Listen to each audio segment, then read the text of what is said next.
সবাইকে শুভ সকাল। আর হলো যে ঈদ মোবারক, আজকে পবিত্র ঈদ। হ্যাঁ, হঠাৎ করে বের হয়ে পড়ছি একটা ট্যুর প্ল্যানে, বাট কিভাবে কি সেটা বলতেছি মোটো ব্লগে। আর এর মধ্যে যেটা হয়েছিল, ঢাকাতে 3 দিন টানা বৃষ্টি হয়েছে, এখানেও বিক্ষিপ্তভাবে একটু একটু করে বৃষ্টি হইতেছে, এবং যেখানে যাইতেছি সেখানেও নাকি বৃষ্টি শুরু হয়ে গেছে। তার মানে কি আজকে বৃষ্টি মানে নিয়েও আসছি, আবার যেখানে যেতেছি সেখানেও বৃষ্টি দিয়েই এবারের ঈদ পালন করব। তো আমার মনে হয় মোটর সাইকেলে বসি, বাইক চালাতে চালাতে আপনাদের সাথে কথা হবে। সো চলেন আগাই। তো যেহেতু আজকে ঈদের দিন, সেটা রাস্তায় আসলে যতক্ষণ আসতেছিলাম পথিমধ্যে অনেক মানুষের সমাগম, রাস্তায় অনেকে ছবি তুলতেছে, আবার পবিত্র মসজিদগুলোতে নামাজ আদায় হইতেছে। ওই যে দেখেন দূরে একটা জটলা, তো এরকম দেখতেছিলাম, দেখতে ভালোই লাগতেছে। আর প্ল্যানটা নিয়ে যেটা আসলে হঠাৎ করে প্ল্যানটা হয়েছে, আমি পরশুদিন যখন গেলাম পাম্পে তখন আমি ফুল ট্যাঙ্ক তেল লোড করতে পারছি। দেন আসলে প্ল্যানটা একেবারে চট করে তখনই করে ফেলা হয়েছে। বনিদা আর জেরি দুজনই নোয়াখালী আছে, তো কি আর করা, আজকে সোলো রাইড হইতেছে আমার। আমি কখনোই সোলো রাইড করে এভাবে নোয়াখালীতে যাইনি, তো মনে হলো যে ঠিক আছে ঈদের দিন আসলে তাহলে যাই একটু ঘুরে আসি।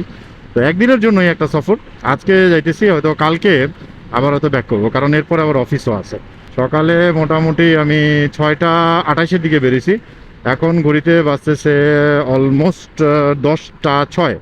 আমার আর কত 35 কিলোমিটারের মতো আছে নোয়াখালী সোনাপুরে যেখানে যাব। তো কুমিল্লার ওই রোডগুলো আসলে অ্যাজ ইউজুয়াল আগেও আপনাদের সাথে অনেক কথা হয়েছে, এর জন্য আর আসি নেই, এখান থেকে শুরু করলাম ব্লগটা। তো আমার মনে হয় এখানে আর কথা না বাড়াই, একেবারে সোনাপুরে যাই, তারপরে আপনাদের সাথে কথা হবে আরও ডিটেল। সো চলেন একটু আগে।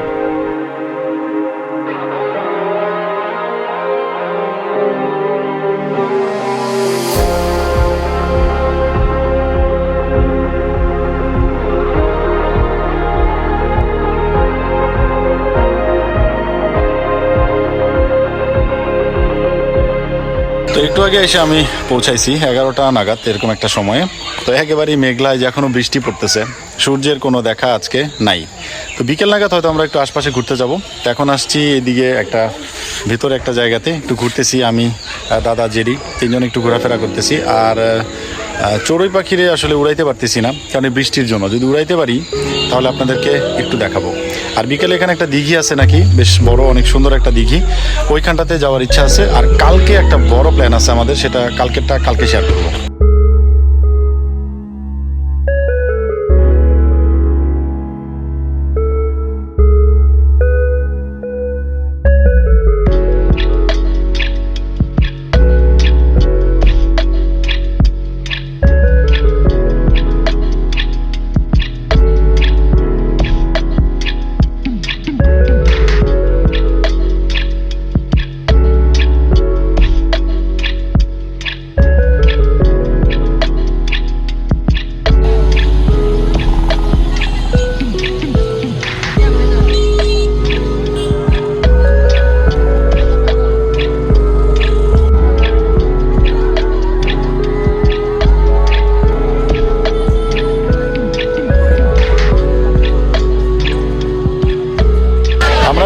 আসলে মাইজদি কোর্ট বিল্ডিং দিঘি বলে জায়গাটা, এরকম একটা জায়গাতে। তো এখানে মানে জেলা প্রশাসকের কার্যালয় আছে, শিল্পকলা একাডেমি, তারপরে সামনে কোর্ট কাছারি, তারপরে আরো মানে কি বলবো, এটা প্রশাসনিক এরিয়া একেবারে এটা। আর এখানে প্রচুর মানুষজন আসেন। আমরা ওই সামনের গেটে ঢুকতে পারিনি, এই পেছনে একটা গেটে সেখান দিয়ে ঢুকছি।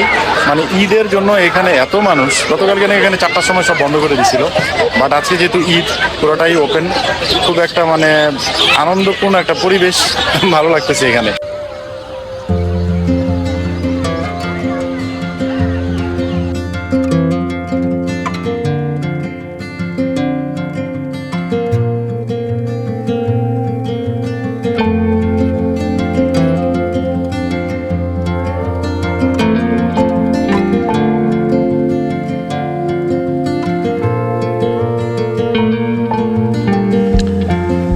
সবাইকে শুভ সকাল।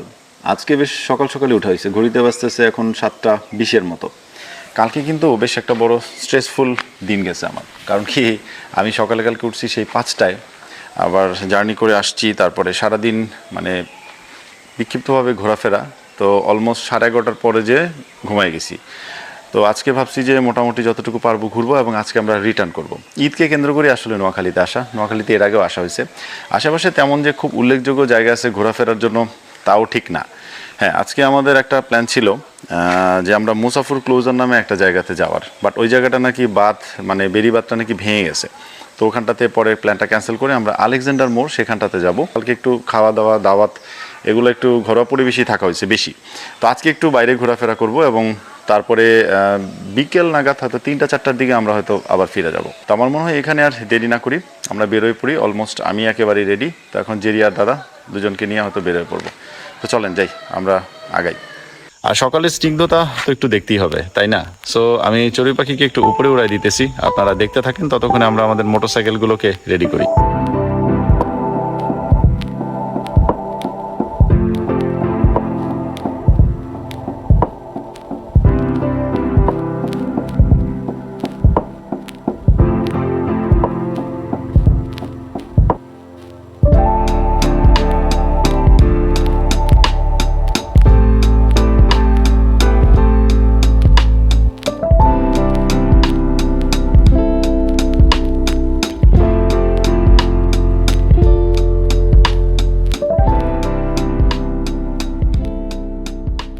এইদিকার পরিবেশগুলি আরও বেশি মাত্রায় সুন্দর।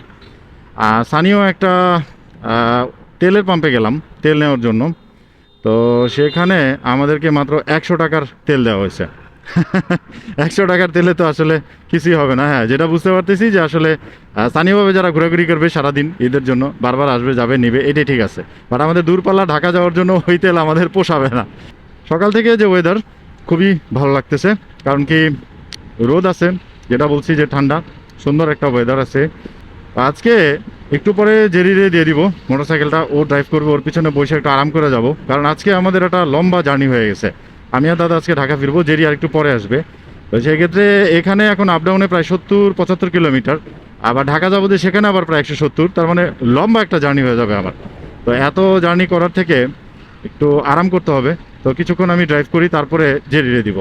নোয়াখালীতে আপনারা আসলে অনেক জায়গায় ঘুরতে পারবেন, তবে আলেকজান্ডার মোড় যেটা, এটা খুবই সুন্দর একটা জায়গা। তো আমার মনে হয় যারা আসবেন নোয়াখালীতে অবশ্যই আলেকজান্ডার মোড়টা দেখে যাবেন। নোয়াখালী একদম বাস স্ট্যান্ড থেকে আলেকজান্ডার মোড় পর্যন্ত প্রায় 35 কিলোমিটারের একটা জার্নি, তবে রাস্তা খুবই খারাপ, রাস্তা একেবারেই বাজে অবস্থা, বিভিন্ন জায়গায় অনেক বেশি ভাঙা। আর সবচাইতে বড় উৎপাদ হলো এই ধরনের ব্যাটারি গাড়ি আর হলো সিএনজি।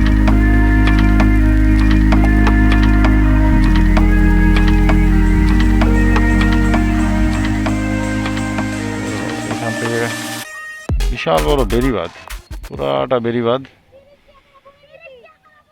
একেবারে ওই মাথা পর্যন্ত। ঘাট কি সামনে?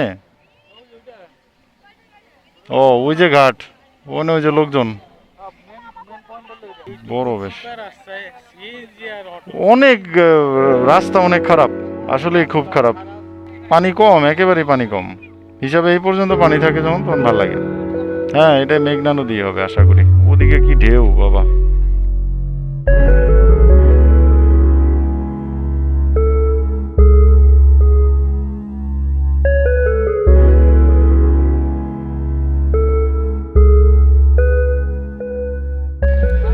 আলেকজান্ডার যে মোড়, এখানে যেটা আসছি না, এটা হলো রামগতি লক্ষ্মীপুরে।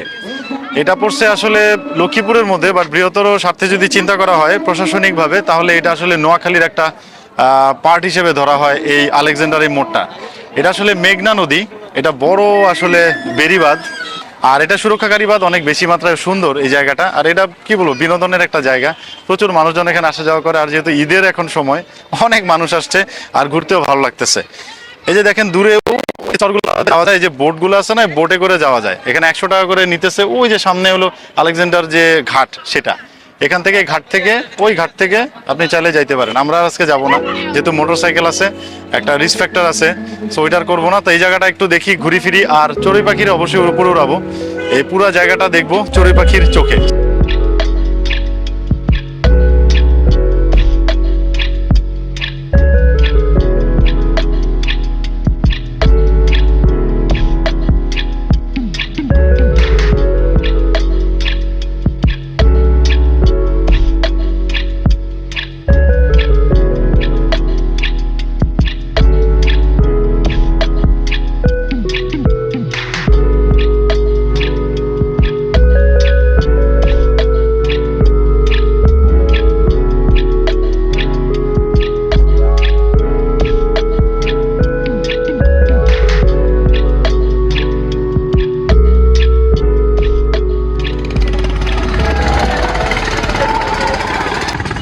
যে প্রচুর মানুষজন, এখানে বর্ষাকালে কিন্তু প্রচুর পানি হয়, একদম এই পর্যন্ত চলে আসে পানি। এই বোটে করে যে যাইতেছে প্রচুর কিন্তু স্রোত বোঝা যাইতেছে এখান থেকে। ওই যে আরো একটা বোট, ওই যে একটা বোট, এবং ওই পাশে নাকি আবার তরমুজের ক্ষেত আছে, বাট আমরা তো আর অত দূরে যাইতে পারবো না। আর এই সুন্দর জায়গাটা থেকে যদি বিদায় না নিয়ে চলে যায় তাহলে কেমন হবে বলেন? তো আমার মনে হয় আজকে যে ব্লগটা ছিল এখানে শেষ করে দিব। ছোট্ট একটা ঝটিকা সফর ছিল, নোয়াখালীতে আসছি, আজকে একটু দূরে আসলাম, তবে এরপরে ইচ্ছা আছে যে এরকম দূরে যে স্পটগুলো আছে এগুলোতে ঘুরবো, সবাইকে নিয়ে আসবো, বন্ধু বান্ধব সবাই একসাথে ঘুরবো। হ্যাঁ, বনিদার জেরির সাথে খুব সুন্দর একটা সময় কাটছে। আর একটা জিনিস হয়তো আপনারা লক্ষ্য করতেছেন, একটা ক্যাপ আছে হেড গিয়ার স্পেশাল এডিশন, এটা একটু এক্সপেন্সিভও এবং ক্যাপটা অনেক বেশি সুন্দর লাগছে আমার কাছে, এর জন্যই সংগ্রহের তালিকায় রেখে দিছি। হেড গিয়ার থেকে অনেকগুলো ক্যাপ কেনা হয়েছে, লাস্ট যখন বড় একটা ভ্রমণে গেছিলাম তখনও, এবং নিয়মিত আসলে কেনা হয়। তো চাইলে আপনারাও হেড গিয়ারের লিঙ্কটা দিয়ে দিতেছি ডিসক্রিপশন বক্সে, চাইলে সেখান থেকে আপনারা কিনতে পারেন। আর এখানে একটা জিনিস, এখানে না ঝাউ বাগান আছে এই যে পুরাটা। তো আমি যখন এখানে আসছি প্রথমে যখন বাইক নিয়ে ঢুকতেছিলাম মনে হচ্ছিল কি কক্সবাজারের একেবারে সমুদ্র সৈকতের সামনে আছি, এরকম লাগতেছিল। তো এখানে যখন আসবেন, হাঁটাহাঁটি করবেন না, একটা অসাম একটা ফিল আসবে, খুবই ভালো লাগবে, খুবই ভালো লাগবে। তো এখানেই শেষ করে দিই, সবাই ভালো থাকেন, বি সেফ, বি হেলদি। আর বলবো যে ঈদ মোবারক আবারও সবাইকে। আর ঈদে যে যেখানে যাইতেছেন প্লিজ সেফলি যান এবং সেফলি নিজ গৃহে ফিরে আসেন, কোনো ধরনের রিস্ক নিতে যাবেন না প্লিজ, অনুরোধ থাকলো আপনাদের কাছে। পরিবার, তারপরে নিজের জীবন, আসলে সময়ের থেকে এগুলো অনেক বেশি মূল্যবান। সময় যদি একটু বেশি যায়ও, গাড়ি পাচ্ছেন না, it's okay, please take the time. তারপরে সেফ জোনে যার যার গৃহে ফিরে আসেন এবং প্রিয় মানুষগুলোর কাছে ফিরে আসেন। আপনার প্রিয় মানুষ আপনার জন্যই কিন্তু অপেক্ষা করতেছে। তো সবাই ভালো থাকেন, দেখা হবে নতুন কোনো ডেস্টিনেশনে, নতুন কোনো জায়গায়।